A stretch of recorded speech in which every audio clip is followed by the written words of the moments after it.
nosotros, sí, Roberto Bachman, analista, consultor. Roberto, gracias por venir, gracias por estar con nosotros. No, ¿Por qué se están peleando en el Congreso? ¿Por qué se pelean en el Congreso, Roberto? ¿Por qué pasa esto? Bueno, hay dos modelos en pugna. Esto es lo que se está viendo claramente. Hay cuestiones que tienen que ver con el modelo, Sí. con lo que está avanzado de alguna manera en el DNU y es la continuación de esos temas que son estrictamente económicos. Hay otros que tienen más valor, que del valor económico se meten en la política. Preguntabas vos por ahí, Sí, sí. ¿hay riesgo democrático?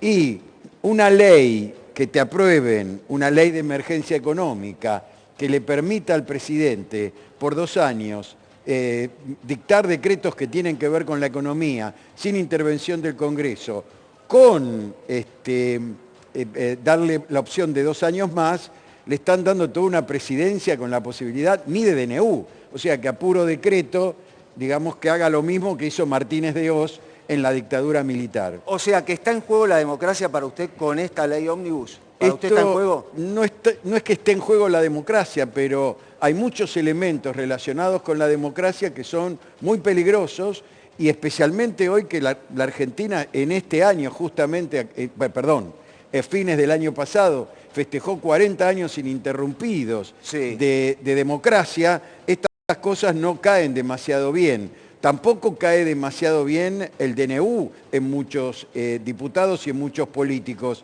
Hay cosas de ese DNU que no son decreto de necesidad y urgencia. Un ejemplo simbólico, las sociedades anónimas deportivas. Eso no es ninguna necesidad y urgencia, eso es una necesidad que tiene un sector, bueno, es Mauricio Macri el que quiere traer a capitales de Arabia Saudita.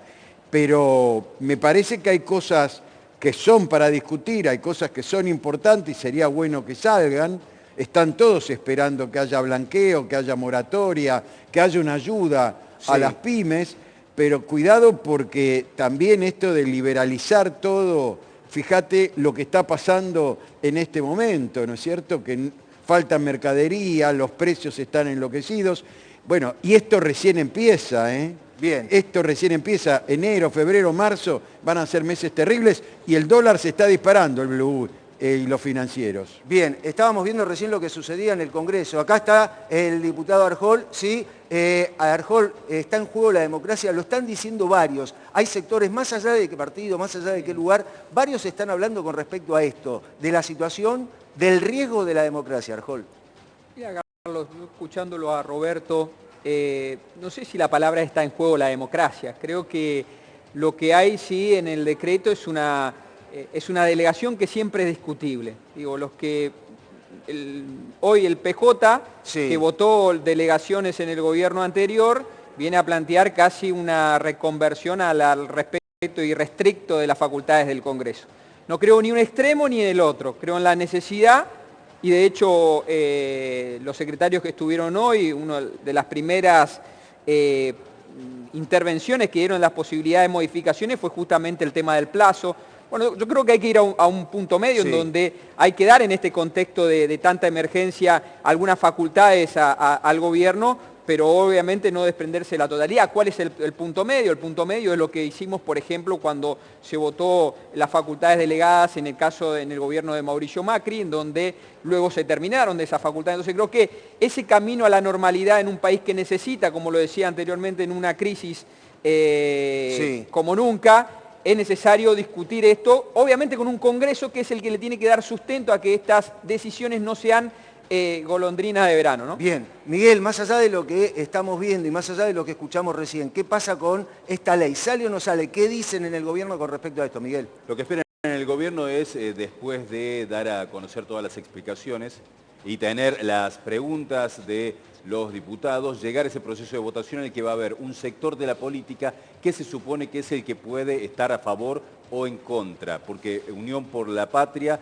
ya está en contra públicamente desde hace muchísimo tiempo con todo lo que tiene que ver con la ley ómnibus. Entonces todo el otro sector que no tiene que ver con los libertarios ni con el PRO ligado a Patricia Bullrich, que son Unión Cívica Radical, la Coalición Cívica, son los que van a definir si sale a favor o no del gobierno esta ley. Bien, estamos en vivo y en directo allí en el Congreso, allí en la comisión, están discutiendo, lo ponemos, dale, vamos. Hay confusiones preocupantes desde el punto de vista teórico del proyecto de ley que ustedes nos están mandando. Mire, hemos escuchado un montón de argumentos.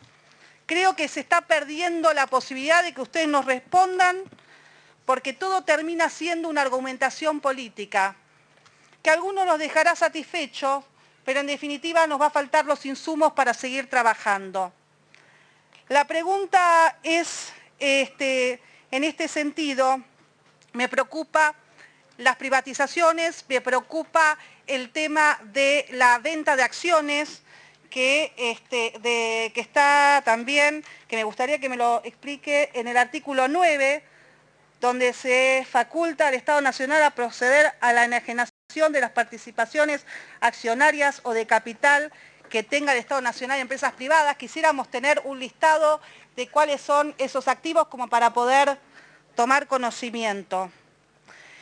Señor presidente o señores presidentes, porque están los tres, creo que no podemos admitir en este Parlamento ni que un diputado amenace o diga algo así como que no se va a respetar la voluntad popular ni el mandato del presidente, porque en la Casa de la Democracia eso es inadmisible.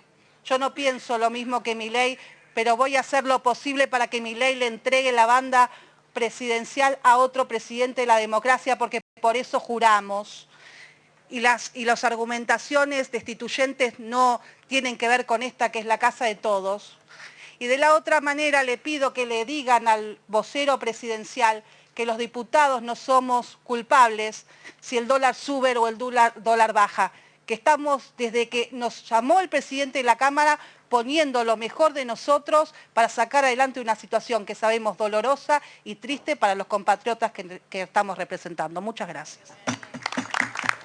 Bien, ahí estábamos escuchando a la diputada Paula Oliveto. Ahora, Roberto, más allá de lo que estábamos escuchando, hay una discusión constante con respecto a los valores democráticos. ¿Por qué se pone en juego ahora esto? ¿Por qué no se habla precisamente de lo que está dentro de esta ley y no de los valores democráticos? ¿Por qué pasa, Roberto? Y pasa porque me parece que se hizo tanto el DNU como la ley, bueno, la ley ómnibus o la ley bases, como le gusta llamarla a Milei, contiene algunas cosas que no son buenas que ocurran en democracia. Coincido que hay que encontrar un punto medio, pero ese punto medio debe contemplar a todos. Porque el problema es lo que estaba planteando Paula Oliveto. Sí. Milei es cierto que ganó el balotaje con el 56% de los votos, pero eso no le da absoluta, digamos, derecho a poder imponer todas las leyes y convertir los DNUs en leyes sin que sean discutidas en el Congreso. Porque lo que vale en el Congreso es lo que se obtuvo en las elecciones generales, donde Milei solo obtuvo el 30% de los votos. El otro 25%, 24%, lo tiene Juntos por el Cambio, y es ahí donde está la gran tensión, sí. y el otro 36, 37% casi, lo tiene Unión por la Patria. Entonces, ¿qué significa esto? Hay un Congreso que está muy polarizado, hay mucho en el medio, hay bloques independientes, hay bloques que no van a jugar totalmente, hay que ver cómo juegan los radicales. Bueno, vos fijate recién lo que dijo Paula Oliveto, sí. ¿no es cierto? Y Paula Oliveto es de la Coalición Cívica.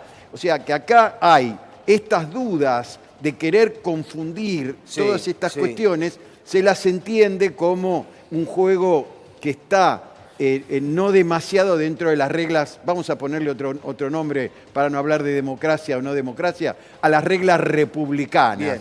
Ahora, Roberto, que le dan al Congreso una mayor participación, Roberto, porque así debe ser. ¿Milei está dispuesto a negociar? No lo veo muy dispuesto a negociar. Este es el grave problema. Si vos seguís planteando, si vos llegás con este planteo, yo saqué el 56% y quiero que respeten ese 56%, bueno, no estás abriendo para negociar. Yo creo que abrir para negociar es lo que se planteó acá, es buscar puntos intermedios. La política es el arte de transformar la realidad, pero también ese arte de transformar la realidad tiene que ver con la posibilidad de que esa transformación sea, que contenga a las distintas fuerzas políticas que por algo fueron votadas en las elecciones generales de octubre. Bien, Arjol, ¿están dispuestos a negociar en la oposición para tratar de sacar esta ley? Pero sin duda. Mirá, nosotros estamos dispuestos a poner el corazón en este tratamiento y como bloque apenas llegó el DNU, lo que hicimos es designar los miembros del radicalismo en la bicameral, lo que hicimos lo mismo con la comisión, designar los miembros, también después tiene que ver con el funcionamiento y la función que tiene de organizar todo eso el mismo presidente de la Cámara de Diputados, pero nosotros tenemos la predisposición de discutir de acá hasta el tiempo que tenga que ser para que Milei tenga las herramientas que necesita con los aportes que tenemos que dar en esto que Roberto decía muy bien, digamos, en un Congreso que no solo se configuró con el resultado de las últimas elecciones, sino con las elecciones de hace 2 años atrás, ¿no? Entonces eso hace de la necesidad de un diálogo político y de la necesidad de lo que yo te decía al principio. La Argentina no resiste más un fracaso. Necesitamos salir definitivamente de este tobogán de los últimos 40 años para que mi generación, la generación que viene y de muchos jóvenes que deciden irse de este país, se queden acá a plantar un país verdaderamente productivo y que genere futuro para todos, ¿no? Bien, estamos en el Congreso, estamos ahí escuchando, están los diputados hablando. Esto es lo que sucede adentro del Congreso. Sí, estamos en vivo.